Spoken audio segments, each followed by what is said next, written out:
क्या बात है, क्या बात है। तुम भी उस काम्या की तरह ही बात कर रही हो, सेम टू सेम। कितने संजोग की बात है ना, जैसे वो बोलती है वैसे ही तुम भी बोल रही हो। मुझे तो ऐसा लगता है कि आप भी वही चाहती हैं जो वो काम्या चाहती है। अब ये वसीयत की बात कहां से आ गई? वसीयत का मामला ही कुछ ऐसा होता है, वक्त से पहले कभी नहीं होता।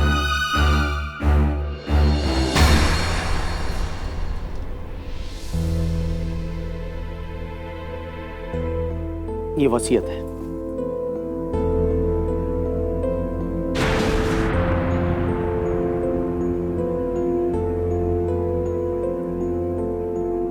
क्या लिखा है इस वसीयत में?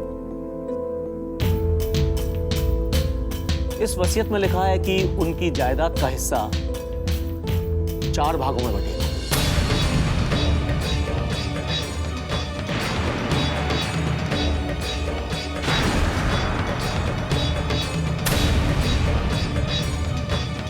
चार हिस्सों में? ये आप क्या कह रहे हैं? उन्होंने लिखा है कि उनकी जायदाद का वैल्यूएशन करा लिया जाए और अनिकेत और विकास की शादी के बाद जायदाद का बंटवारा किया जाए।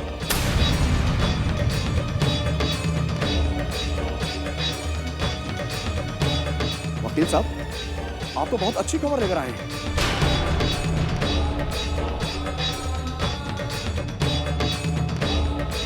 वकील साहब, आपके आने से ना मुझे एक बहुत पुरानी कहावत याद आ गई। आपने भी सुनी होगी, 9 दिन चले 28 कोस। आगे राम जी की मर्जी।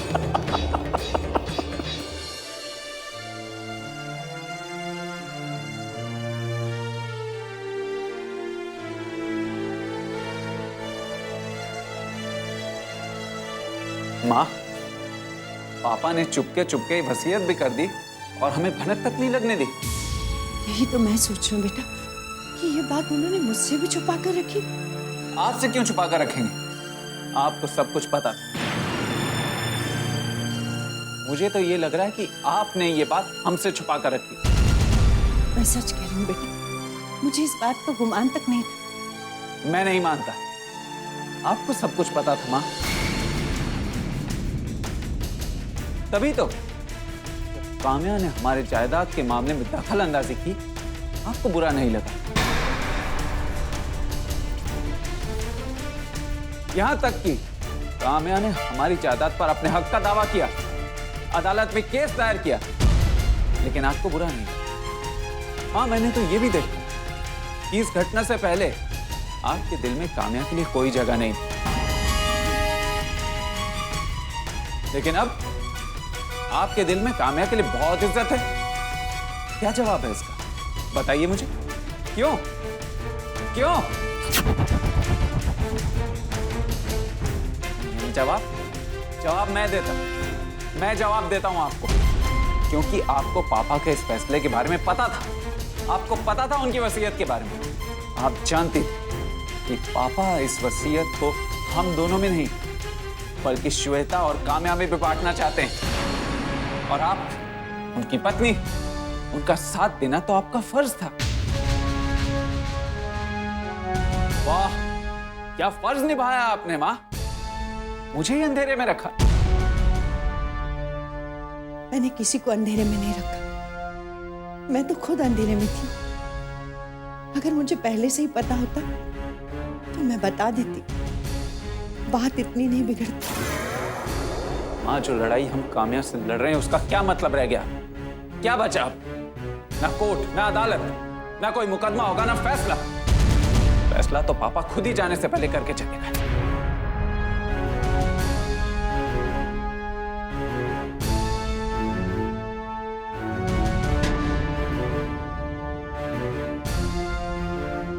कुल की ज्योति कन्या।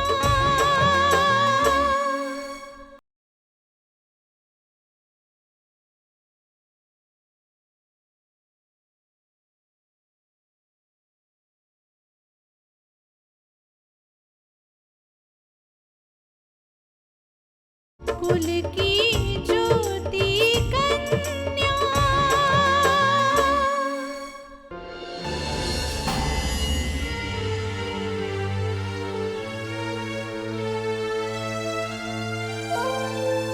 अरे भांजे, ये जीजा जी जज बनकर फैसला तो सुना गए। फैसला सुनाने से पहले एक बार भी उनके दिल में ये ख्याल नहीं आया कि वो अपने बेटे के साथ नाइंसाफी कर रहे हैं। अरे भांजे, मैं तो कहता हूँ कि ये बेइज्जती है। अरे सरासर बेइज्जती है। इससे बड़ी बेइज्जती भांजे कभी नहीं हो सकती। हाँ हाँ, आप ठीक कह रहे हैं मामा जी, बिल्कुल ठीक कह रहे हैं आप। भांजे, अब क्या करोगे तुम? कुछ नहीं कर सकते। अरे मुकदमा तुम कर नहीं सकते। इस जायदाद पे अकेले अपने हक का दावा नहीं कर सकते। बस ये समझ लो भांजे, सब कुछ तुम्हारे हाथ से निकल गया। हाँ डैड, डैड मेरे साथ ऐसा करेंगे ये मैं सोच भी नहीं सकता था। भांजे, तो ये सोच रहा हूं कि कहीं जीजा जी इसी वजह से घर छोड़कर तो नहीं चले गए। अरे भाई, अगर वो इसी घर में रहते और अपने इस फैसले के बाद तुम्हारी नजरों में उनकी इज्जत क्या रह जाती? और ऊपर से देखो भांजे, एक शर्त और ठोक दी उन्होंने। कहा कि इस पूरी जायदाद का वैल्यूएशन करा लिया जाए और तुम दोनों की शादी के बाद जायदाद का बंटवारा कर दिया जाए। देखा, शर्त पे शर्त। हाँ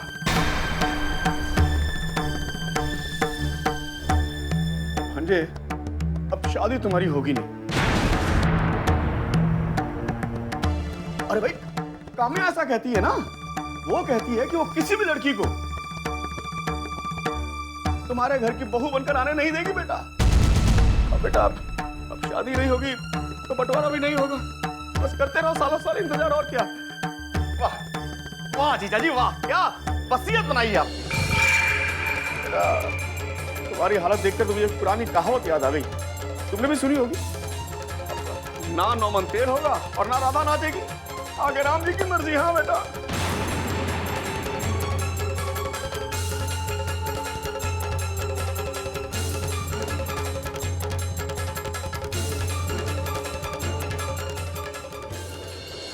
जब मैं पहली बार यहाँ आई थी तब तो आप यहाँ नहीं थी। वो क्या है कि मैं तो यहाँ बस कुछ दिन पहले ही आई थी। अब इस घर की हालत तो तुम देख ही रही हो, कोई देखभाल करने वाला ही नहीं है। मैं तो बस ऐसे ही आई थी। अब जीजी और जीजा जी ने हमें जाने ही नहीं दिया। ओह, वैसे तुम यहाँ कितने दिन पहले आई थी? मुझे तो कई महीने हो गए। उस वक्त विकास भी यहाँ नहीं था, वो नैनीताल में रहकर अपनी पढ़ाई पूरी कर रहा था। एक बात बताओ, तुमने नैनीताल का नाम लिया तो मुझे याद आया।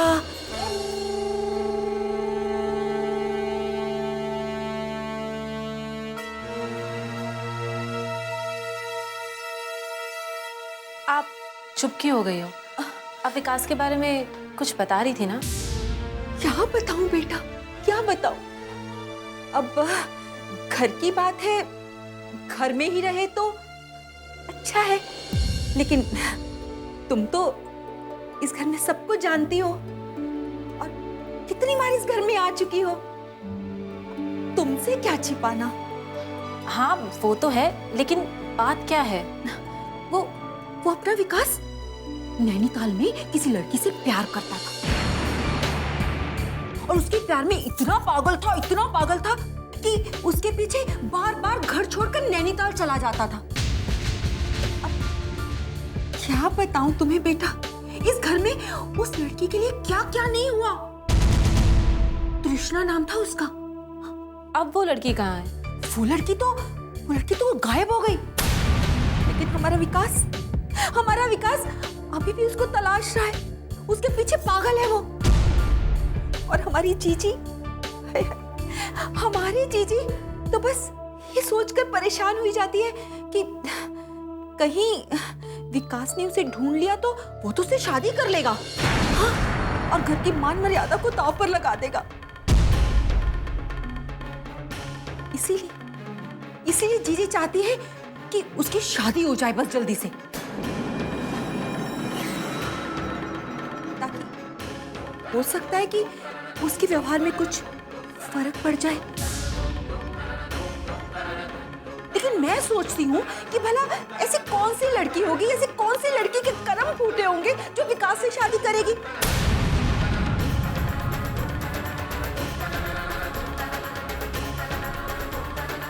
जीजी इसे घर की बहू बनाना चाहती है।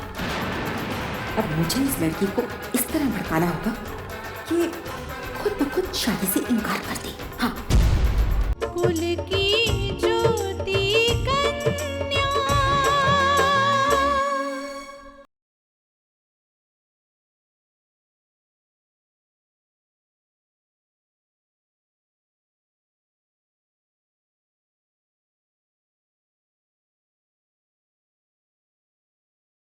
कुल की ज्योति कन्या।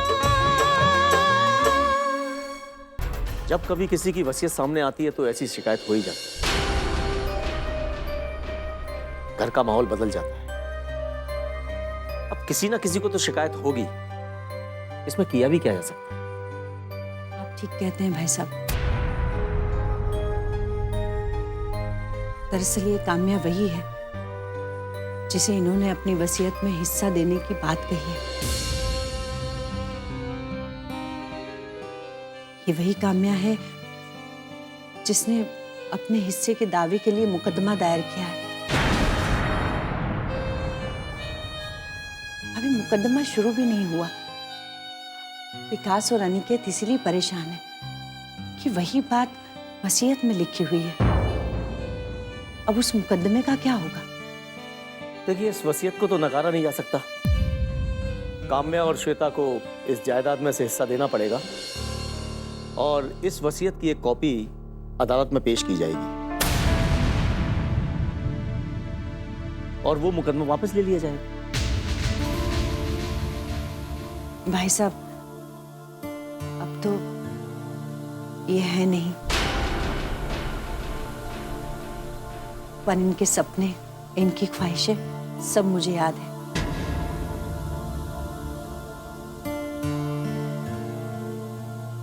आपको याद है, आपने ही एक बार विकास और शिवानी की शादी की बात छेड़ी थी।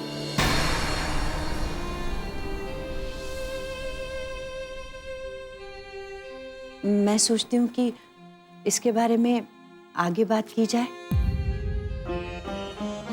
देखिए, बात तो मैं भी करना चाहता था, लेकिन मुझे लगा कि ये माहौल उस बात के लिए ठीक नहीं होगा। मैं ये सोच रही हूँ भाई साहब कि अधूरी बात को अब आगे बढ़ा दिया जाए। शिवानी इस घर में आती जाती है, सबसे घुली मिली है, सबने उसे देखा भी है। शिवानी इस घर में बहू बनकर आएगी तो हम सबको खुशी होगी। रिश्ते तो खुशी के लिए जोड़े जाते हैं जीजी।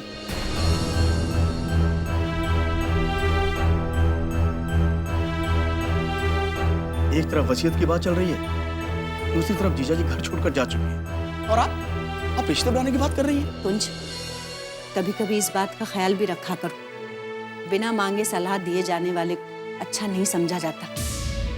ये तुम्हारी अपनी सोच है, पर मैं भी तो समझ सकती हूँ ना। गम और खुशियां तो जीवन का हिस्सा है। गमों को देखकर खुशियों से समझौता नहीं किया जा सकता।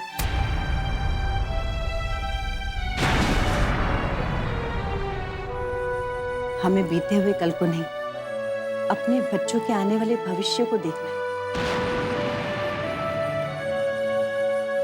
आप ठीक कहती हैं। मुझे इस रिश्ते से कोई एतराज नहीं है।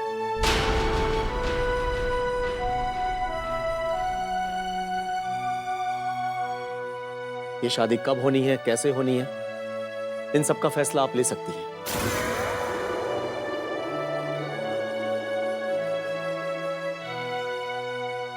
बस आप जब कहिएगा अंगूठी बदल ली जाएगी और उसके बाद फिर शादी। जी, मैं घर में सबसे बात करके आपको फिर बताती हूँ। वैसे भी इंतजार काफी लंबा हो चुका है। पहले हम ये सोचते थे कि विकास की पढ़ाई कंप्लीट हो जाए तो इस बात को आगे बढ़ाएंगे, और इसी वजह से वक्त निकलता चला गया। इस बार मैं देर नहीं करूंगी। शिवानी जल्दी हमारे घर में बहू बनकर आएगी। ठीक है, तो फिर हमें इजाजत दीजिए। अब मैं अनिकेत और विकास को बुला कर लाती हूँ। नहीं, मैं उनकी मानसिक हालत समझता हूं, उन्हें रहने दीजिए, हम चलते। नमस्ते। Bye aunty. Bye uncle.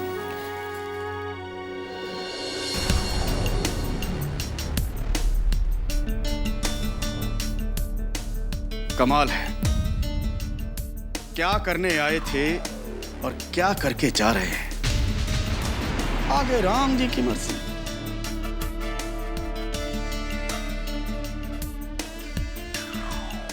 कुल की ज्योति कन्या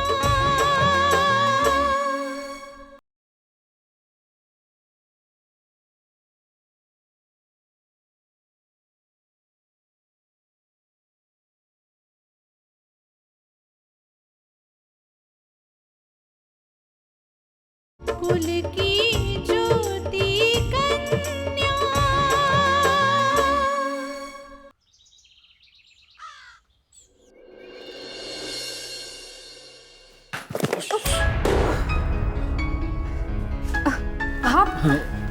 सॉरी, मैं आपसे टकरा गया। टकराई तो मैं आपसे थी। खैर सॉरी वॉरी छोड़िए ना, आइए अंदर आइए। आप कहीं जा रही थी? हाँ, मैं क्लासेस के लिए निकल रही थी। और काम्या कहाँ है? काम्या नेहा के साथ ऑफिस चली गई। खैर आप अंदर आइए। एक मिनट, मोहन काका, मोहन काका। जी श्वेता बेटी। काका इनके लिए चाय बनाइए ना। नहीं नहीं मोहन काका, मैं कुछ नहीं पीऊंगा, एक्चुअली मुझे कहीं पहुंचना है। थैंक यू काका। वैसे आप कहाँ जा रहे हैं? मैं निपेंसी रोड की ओर जा रहा हूँ। अरे मेरा क्लास भी तो वहीं पे है, निपेंसी रोड पर। आप मुझे छोड़ दीजिए। लेकिन आप तो अपनी कार से जाएंगी ना? एक्चुअली आज मेरा ड्राइव करने का कुछ दिल नहीं हो रहा। आप भी तो वहीं जा रहे हैं, मुझे छोड़ दीजिएगा। लेकिन आप आएंगी कैसे? क्यों, आप वापस नहीं आएंगे? इट्स ओके, मैं मजाक कर रही हूँ। चलिए मैं वापस आ जाऊँ।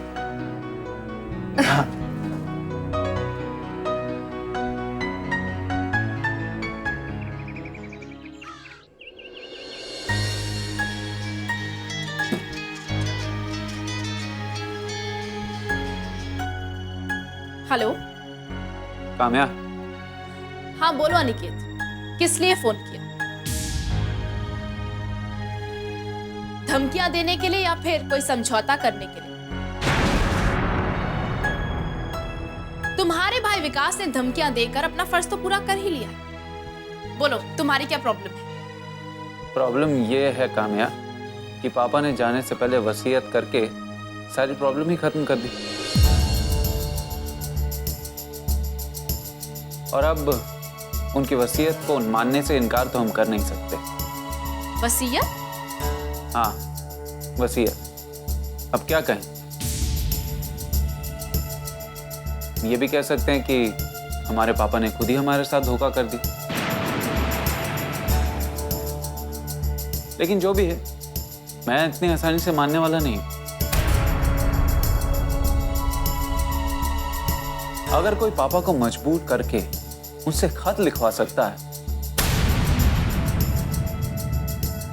तो क्या कोई उन्हें मजबूर करके उनसे वसीयत नहीं बनवा सकता?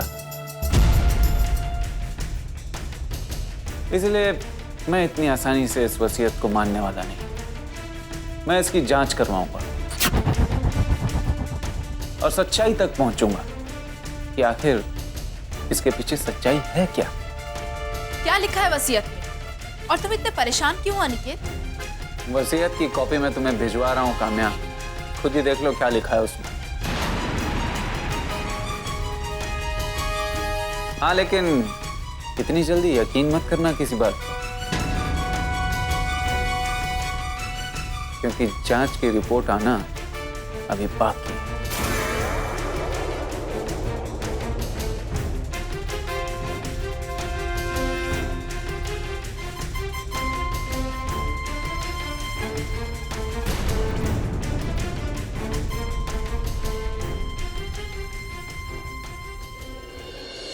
चीची, मैं आपके जज्बातों की कदर करता हूं, मैं मानता हूं कि आप अनिकेत और विकास का घर आबाद करना चाहते हैं, लेकिन जल्दबाजी का ये मतलब नहीं जीजिए कि किसी भी लड़की को लाकर इस घर की बहू बना दे। क्यों कुंज, तुम्हें शिवानी अच्छी नहीं लगी? अरे जीजी अच्छी है, खूबसूरत है, लेकिन संस्कार भी तो होने चाहिए ना। जीजी मुझे लगता है इस लड़की में संस्कारों की कमी है। इस घर में इतनी मॉडर्न लड़की नहीं चलेगी जो हाई वाई के अलावा कुछ जानती ही नहीं है। हाँ, उसने बचपन से क्या सीखा है मुझे नहीं मालूम। मेरी माँ की बच्ची है, जब इस घर में बहू बनकर आएगी तो संस्कार भी सीख जाएगी। अरे जीजी आप भी ना। अच्छा भांजे, एक बात बताओ, अनिकेत के पापा ने घर छोड़ने से पहले वसीयत उन्हीं से बनवाई थी। वसीयत? हाँ, और तसल्ली की बात यह है कि वसीयत में उन्होंने काम्या और श्वेता को भी वो अधिकार दिया है। मेरी बहन को जरा भी ख्याल नहीं है कि मैं उसका भाई हूँ। मेरा बेटा बीमार है। कहीं है धरती, कहीं गगन है, कहीं छाँव, कहीं धूप है। आज बचा लो कन्या को, माँ की ममता है रोती। कन्या कुल की ज्योति।